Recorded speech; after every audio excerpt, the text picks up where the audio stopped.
داتا دربار کے تہ خانے میں دو قبریں ہیں۔ ایک کے کتبے پر عنایت اللہ خان ICS لکھا ہے۔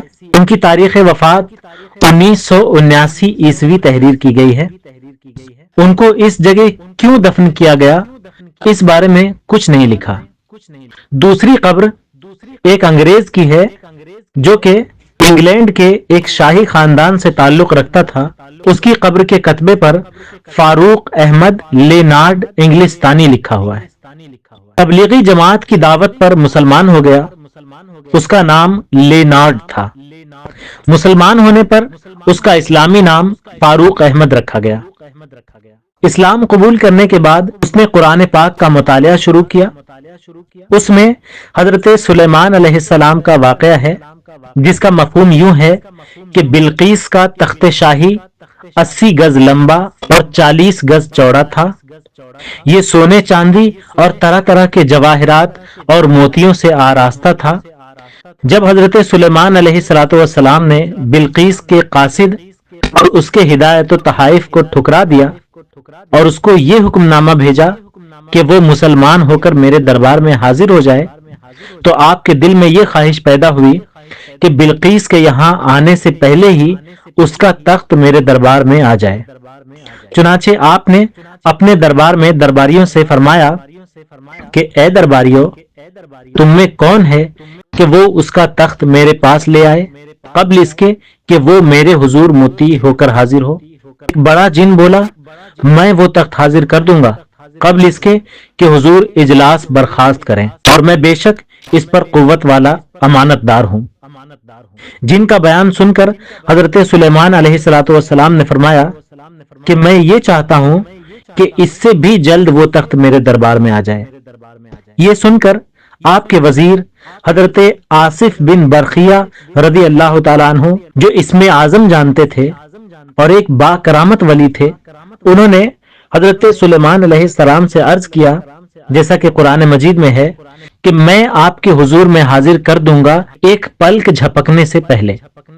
چنانچہ حضرت آصف بن برخیہ رضی اللہ تعالیٰ عنہ نے روحانی قوت سے بلقیس کے تخت کو حضرت سلیمان علیہ السلام کے محل میں حاضر کر دیا، اور وہ ایک دم حضرت سلیمان علیہ السلام کی کرسی کے قریب نمودار ہو گیا۔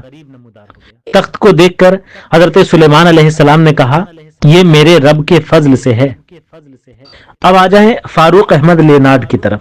اس نے یہ واقعہ پڑھا تو حیران ہوا کہ کیسے ایک شخص اتنی کم مدت میں سینکڑوں میل دور سے تخت لا سکتا ہے۔ یہ سوال اس نے مبلغوں سے کیا جس کا کوئی تسلی بخش جواب نہ مل سکا۔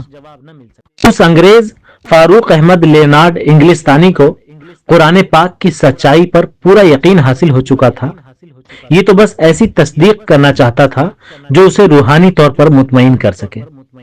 کیونکہ تبلیغی جماعت کے علمی افراد نے مختلف دلائل سے مطمئن کرنے کی کوشش کی کہ انبیاء کرام معجزات اور اولیاء کرام کرامات پر قدرت رکھتے ہیں، مگر یہ روحانی تصدیق کے جواب کا طلبگار تھا، اس لیے علمی جوابات سے مطمئن نہ ہوا۔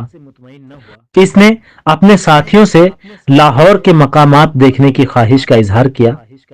اسے مختلف مشہور مقامات کا دورہ کرواتے ہوئے جب داتا دربار کے سامنے سے گزرے تو اسے ایک روحانی کشش کی حامل خوشبو نے اپنی طرف کھینچا۔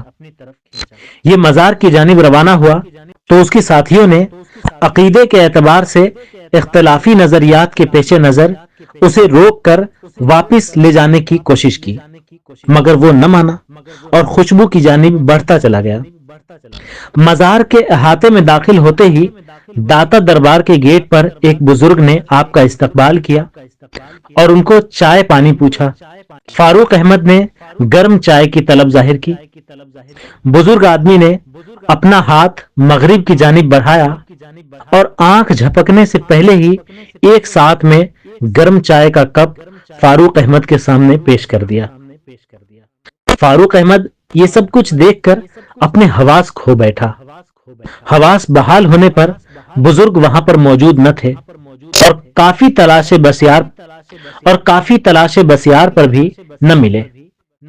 آپ نے مبلغین کو بتایا کہ اسے مزار داتا گنج بخش علی حجویری رحمت اللہ تعالی علیہ سے اپنے سوال کا جواب مل گیا۔ یہ کپ لاہور، ملتان یا بر صغیر کے کسی شہر، قصبے، دیہات کا کپ نہیں، بلکہ یہ لندن میرے گھر کا کپ ہے جو پلک جھپکنے سے پہلے اس بزرگ نے لندن سے میرے سامنے پیش کیا ہے۔ آپ نے کہا کہ اسلام کے اصل ترجمان تو یہ اولیاء اللہ صاحب مزار حضرت داتا گنج بخش علی حجویری رحمت اللہ تعالی علیہ اور دیگر اولیاء ہیں۔ اس واقعے نے جناب فاروق احمد لینارڈ صاحب کے دل کی دنیا ہی بدل ڈالی اور لندن شہر کا باشندہ ہمیشہ کے لیے لاہور داتا دربار کی دربانی پر معمور ہو گیا، اور وہاں پر ہی 13 فروری 1945 سن عیسوی میں وفات پائی۔ آپ کا مزار بیسمنٹ داتا دربار لاہور میں واقع ہے۔